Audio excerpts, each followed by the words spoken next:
just throwing a little something I did.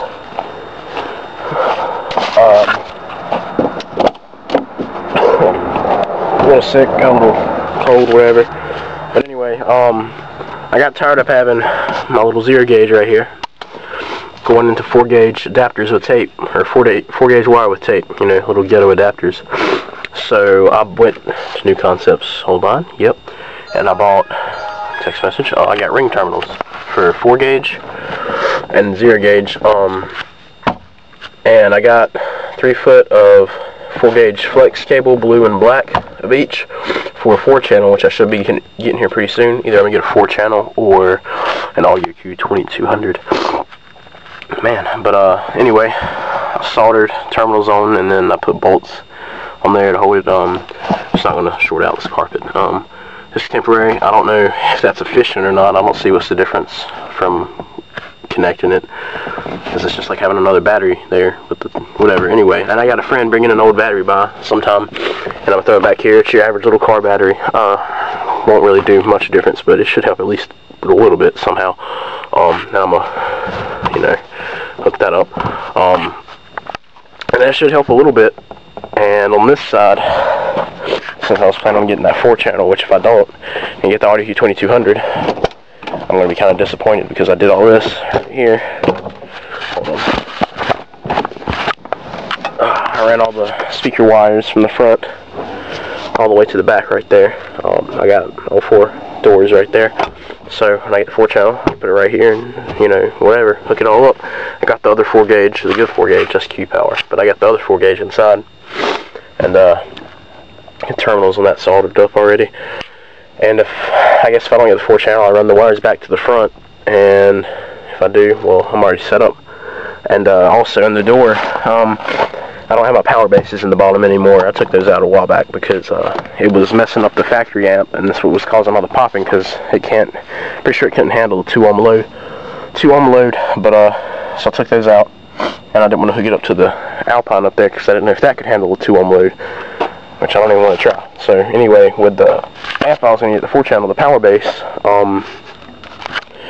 I could wire it at 2 ohms on, you know, whatever channel, and it put out double the RMS. So each speaker's 100, and it would put out 100 RMS, drop it down to 2 ohms instead of 4, get 200. So basically, I got a wire going from the speaker up here to the hole right down here. I got it taped off and everything, or whatever.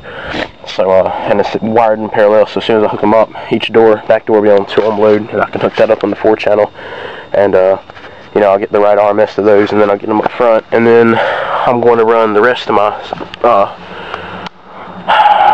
that wire right here, I forgot the name of it for some reason, up my A-pillars for some tweeters, which I might not get for a while, and those will be powered by the head unit.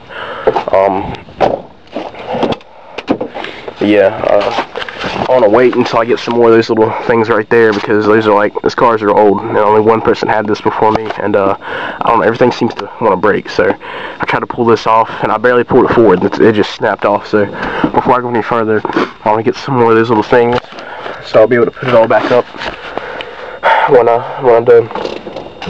And yeah, that's about it for right now.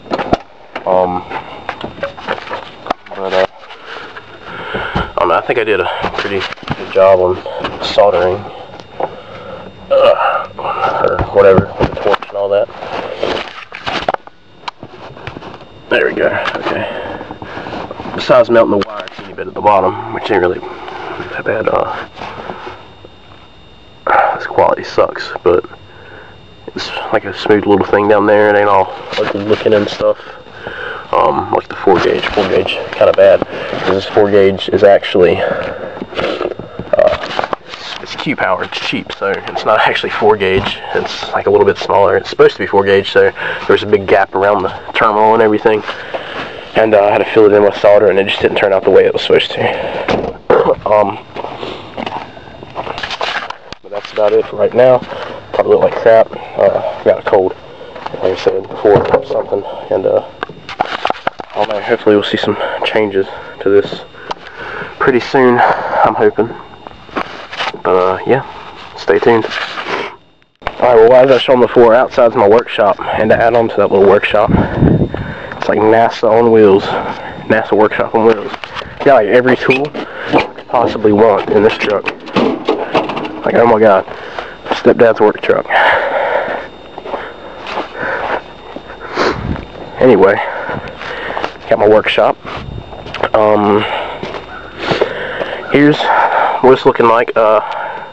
Terminals, which these were the bolts I had holding it together, and this is the size. This is a 3/8 bolt. I don't know if you can see that. 3/8 bolt, which is what fits in the battery right here, which I got that I'm gonna throw in there. And currently it's not big enough, so these I've already drilled out, and I have to drill out those terminals right there. And then I'm gonna go in the basement and look for some more of these bolts, which will be too long, so I'm just gonna get some nuts and put them on there and work as like little spacers or whatever, and hook it all up and see how that goes. Okay, so I put the battery in here. It needs to be charged a little bit because it's been sitting on the ground at my friend, well, not on the ground, but on the floor of his shop. And here's the car battery, negative and positive.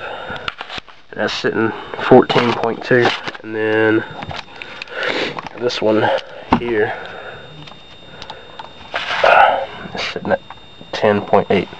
So I think I'm gonna throw it on the charger a little bit, which is sitting right over here on the ground, and let it charge for a little bit. I went into my basement and I couldn't find any of the two bolts I needed, which I found the nuts and washers, but no bolts. So my stepfather is already going to Lowe's. He's at Lowe's, and he's told me he'll pick me up some, so I'm gonna wait for him to get back. By that time it should be good, you know, charged a little bit. So yeah, I'm gonna clean this up a little bit, get it ready and everything. I might replace that old 4-gauge with this right here. This is that New Concepts 4-gauge, got the terminals on it, just to make it look good. I'm not sure yet. I might just want to save it for the 4-channel, because I made up my decision. I'm gonna get the 4-channel instead of the L.E.D 2200 right now, just because of other reasons. But anyway, I got the battery in. Got your wires running here. Got the positive, negative. Those go to the 4-channel, which I got the ends taped off because I have no 4-channel as of right now. Which I should be getting here in a couple days. I'm thinking about taking these wires right here and just cutting them shorter to go into the amp because they're pretty long. I might not. Hold on, let me see. Okay, see what it looks like with the seats up and all. Hold up. Got little metal shavings everywhere. Anyway, seat up. There's the battery, just chilling. Let me see. What I usually do is